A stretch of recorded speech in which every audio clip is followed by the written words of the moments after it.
అందరికీ నమస్తే. పథకాలు ఎగబెట్టనికే ఒక కొత్త ప్లాన్ తెర మీద తీసుకొచ్చారు. దానిలో కూడా అటర్ ఫ్లాప్ అయింది లాస్ట్‌కి. ఏందంటే వీళ్ళు ఈ సంవత్సరమే 35,000 కోట్ల రూపాయలు కాళేశ్వరాన్ని కట్టిండ్రు. అందుకే పథకాలు అమలు చేయలేకపోతున్నారు వీళ్ళు. అందుకే పథకాలు అమలు కాలేదు. ఒకేసారి 35,000 కోట్ల అప్పు కట్టేసిండ్రు అని అన్ని పేపర్‌లో రాపిచ్చారు. దీనికన్నా ఒక్క వారం రోజులు కూడా కాదు. అంతే వారం రోజులు వెనకపోతే ఒక పేపర్లో ఒక వార్త రాసిండ్రు. వాళ్ళు రాసింది చాలా కరెక్ట్. వాళ్ళు రాసినందుకు అది జనాలకు పోతుందేమోనని ఇవాళ మొత్తం గుంపు మీడియాలో మొత్తం రాపిచ్చేసిండ్రు. గుంపు మీడియాలో మొత్తం 35,000 కోట్లు కట్టిండ్రు, 35,000 కోట్లు కాళేశ్వరం కట్టిండ్రు, అందుకే ఏమి చేయలేకపోయినరు, ఇప్పటి నుంచి కాళేశ్వరానికి తక్కువ ఇంట్రెస్ట్ పడుతుంది. అది ఎంత అంటే బిట్వీన్ ద వర్డ్స్ జనాలను ఎంత తప్పుదారి పట్టించే ప్రయత్నం చేసిండ్రంటే అంత తప్పుదారి పట్టించే ప్రయత్నం చేసిండ్రు. అంటే రేవంత్ రెడ్డిని సేవ్ చేయాలని, రేవంత్ రెడ్డి గవర్నమెంట్ ఎందుకు స్కీమ్ను అమలు చేయలేదో చెప్పే ప్రయత్నంలో భాగంగా ఈ డ్రామా అంతా జరిగింది. కానీ దాని వెనుక నా దగ్గర ఒక పెద్ద కథ ఉన్నది. అసలు వీళ్ళు కట్టింది వేరు, వీళ్ళు చెప్తున్నది వేరు, ఈ లెక్కలన్నీ కుట్రల లెక్కలు. సరే, అన్ని విషయాలు మాట్లాడదాం. ఎందుకంటే వీళ్ళు గవర్నమెంట్ జనాలను తప్పుదో పట్టించొద్దు. గవర్నమెంటు పారదర్శకంగా ఉండాలి, ట్రాన్స్పరెన్సీగా ఉండాలి. కానీ లేదు. ఏం జరిగింది దీనిలో, వాళ్ళు ఏం కుట్ర చేసిండ్రో నేను మీకు లెక్కలతో సహా చెప్తా. అంతకన్నా ముందు సబ్స్క్రైబ్ చేయండి, షేర్ కూడా చేయండి. చాలామందికి నిజాలు తెలవాలి. పేపర్లలో కూడా రేవంత్ రెడ్డిని కాపాడానికి అబద్ధాలు రాస్తున్నారు. ఆ అబద్ధం ఏందో నేను మీకు చూపిస్తా. అంతకన్నా ముందు ఆ పని చేయండి, సబ్స్క్రైబ్ అయితే చేయండి. నేను అందుకే లెక్కల కుట్ర అని పెట్టినా. ఇది ఈనాడు పేపర్. 19వ తేదీన ఓన్లీ ఒక్క పేపర్నే వార్త వచ్చింది. మిగతా పేపర్లు ఆ రోజు వార్త రాలే. తర్వాత నిన్నటి దినంన మళ్ళా అన్ని పేపర్ల వార్త వచ్చింది. నిన్నటి కవరింగ్ పేపర్. మొన్న వచ్చింది ఏంటంటే ఏడాదిలో 35,000 కోట్లకు పైగా వడ్డీ అసలు చెల్లింపు. ఈ ఒక్క సంవత్సరమే, అంటే ఈ ఫైనాన్షియల్ ఇయర్లో 2025 ఏప్రిల్ నుంచి ఈ జనవరి వరకే 35,000 కోట్లు పైన కట్టిండ్రు. ఎందుకు కట్టిండ్రు, ఏం కట్టిండ్రు అనేది దీనిలో క్లియర్గా రాసిండ్రు వాళ్ళు.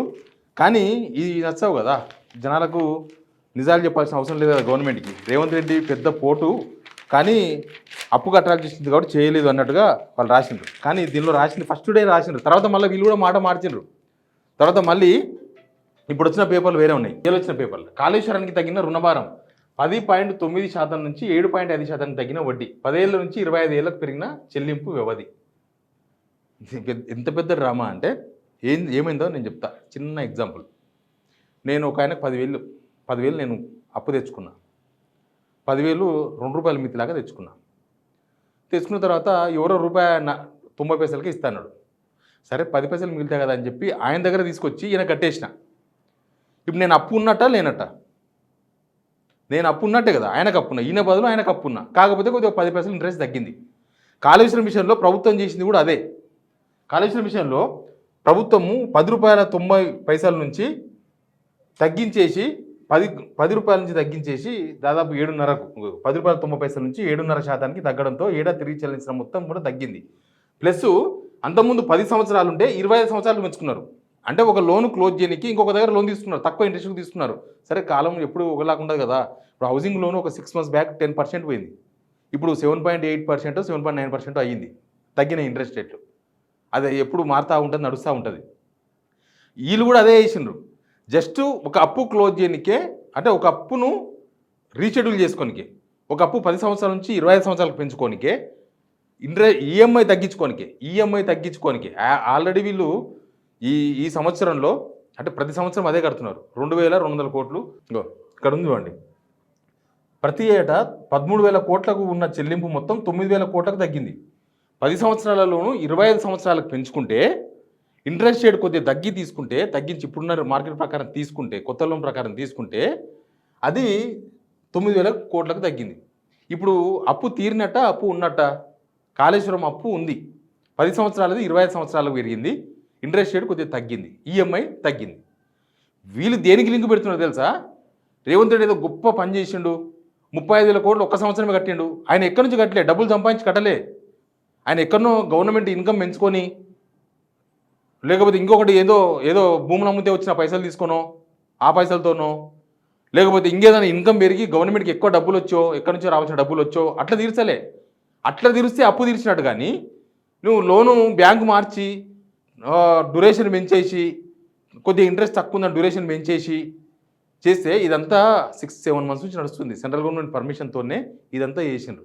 దీన్ని ఒక పెద్ద బిల్డప్ లాగా రాపిచ్చుకున్నారు. పేపర్‌లో నిండా రాపిచ్చుకున్నారు. ఇది ఎంత ఎందుకంటే పథకాలేమీ అమలు చేస్తలేరు. ఇన్ని సంవత్సరాలైంది. 2 సంవత్సరాల పైన అయిపోయింది. వీళ్ళ లెక్క ఎట్లున్నదంటే ఇంక ముందు కూడా ఇంక ముందు కూడా పథకాలేమి రావు అన్నట్టుగా ఉన్నది. ఇంక ముందు కూడా ఏం కట్టలేము. ఇంతే మనకు కాళేశ్వరం అప్పు ఉన్నది. ఒకవేళ కాళేశ్వరం అప్పు అయిపోతే మరి ఈ సంవత్సరం నుంచి స్కీమ్స్ అమలు కావాలి. అయితాయా? చూసిన ఆల్రెడీ పేపర్లు అది కూడా రాపించుకున్నారు.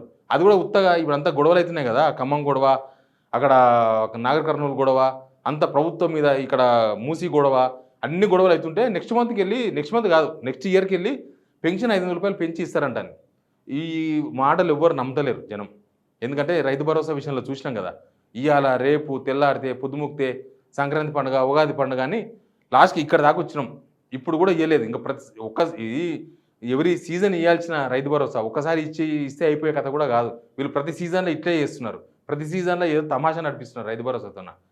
కాబట్టి వీళ్ళు కాళేశ్వరానికి 35,000 కోట్లు ఒకటేసారి కట్టినరు అనేది అబద్ధం. గవర్నమెంట్ డబ్బులు సంపాదించి ఖజానాకి వెళ్ళి కట్టలేదు. ఒక దగ్గర అప్పు తీసుకొచ్చి ఇంకో దాన్ని కట్టినరు అంతే.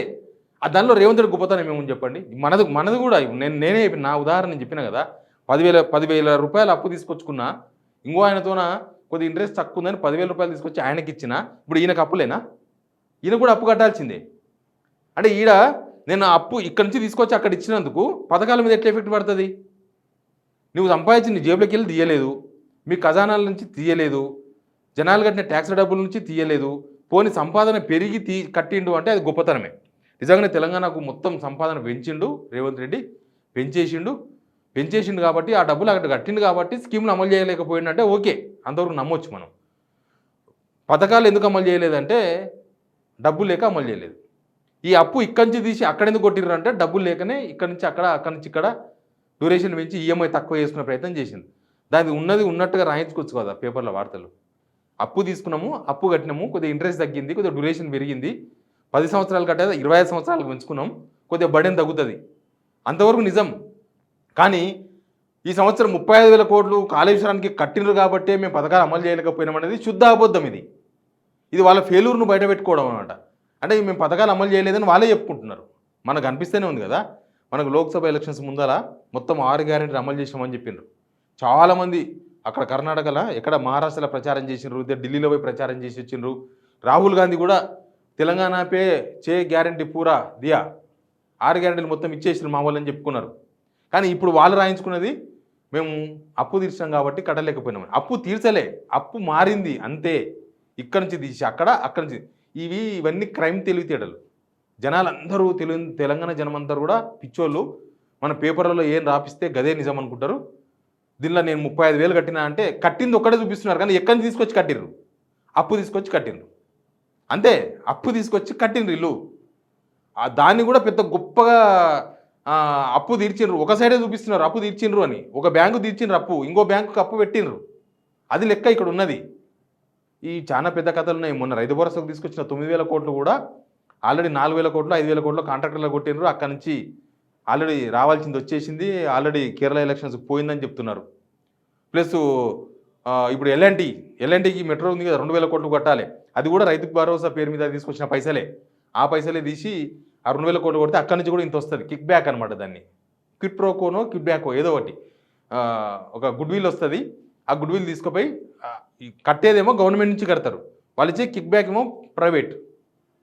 ఎవరు కట్టినా సరే ఈ కాంట్రాక్టర్లకు ఇస్తే ఈ కాంట్రాక్ట్ నుంచి వచ్చే కిక్ బ్యాక్ అంతా కూడా ప్రైవేటు. ఆ డబ్బులు వీళ్ళు ఇంత ఉంచుకొని కేరళకు పంపించేస్తారు. 1000 కోట్లు వంచాలి పంపాలని మొన్న చెప్పిండు కదా రేవంత్ రెడ్డి. ఇన్ని డ్రామాలు నడుస్తున్నాయి మొత్తం ఈ గవర్నమెంట్లో. అప్పులు అనే పేరు మీద పథకాలు ఎగబెట్టనీకే, ఇచ్చిన హామీలు ఎగబెట్టుకోనికే, ఇంకా మేము తీర్చలేము మేము చేయలేము అని చెప్పలేక ఇన్ని డ్రామాలు ఆడుతున్నారు. అర్థమైంది కదా లెక్క.